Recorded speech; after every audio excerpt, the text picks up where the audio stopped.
Hi, this is Chuck. Welcome to our video question of the week.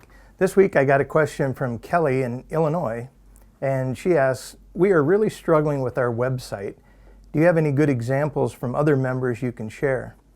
Yeah, Kelly, I actually hear that all the time about people struggling in our industry with the websites because we just never know who our audience is. You know, we've got contractors we sell to, we got all these different vertical market end users we sell to, we've got a variety of people that we want to influence.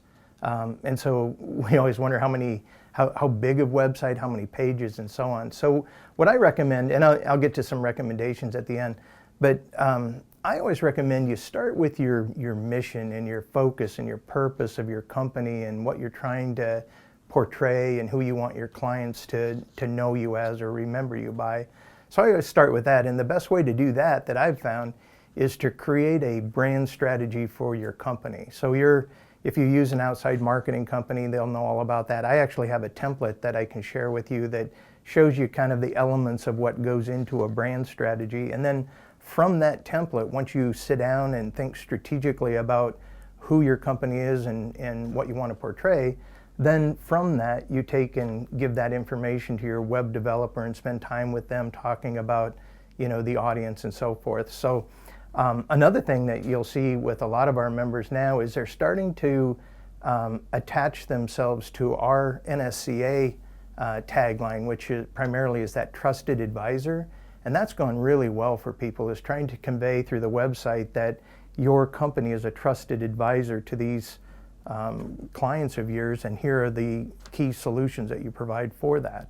So if you find a designer also that can work with you on trying to tell that story, and then working on the different platforms, you know, choose a platform that they can design it in so you can make a lot of the edits and updates yourself, so you're not always having to go back to them and spend money over and over and over again trying to get small little changes done. So that's a helpful thing.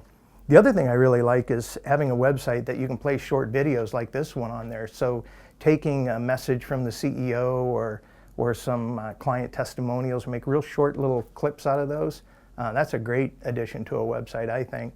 I'd recommend you keep it real clean and real simple and just the basic, like who we are, what we do, what markets we serve, and all that. So the who, what, where, when kind of thing, have that, you know, completely transparent and right front and center, so they don't have to hunt for that kind of stuff. And then decide right from the onset what you're trying to accomplish with this website. Are you really trying to sell something, or are you trying to educate your clients, or are you just trying to build awareness for the products and services and solutions you offer? So that's important. Now we do have, in our membership advisory council here, we do have an expert on digital marketing and helping with web development. So if you need help with that, you can certainly let us know. So with that, what I'd like to do is to put up on the screen some of the websites from, I just picked out 4 or 5 of them from our board member companies. I've looked at these, I really like them. You can kind of look for yourself as these sites for an example. But anyway, a lot of people are having the same question, is who are we trying to reach and what are we trying to do with our website? So thanks for the question.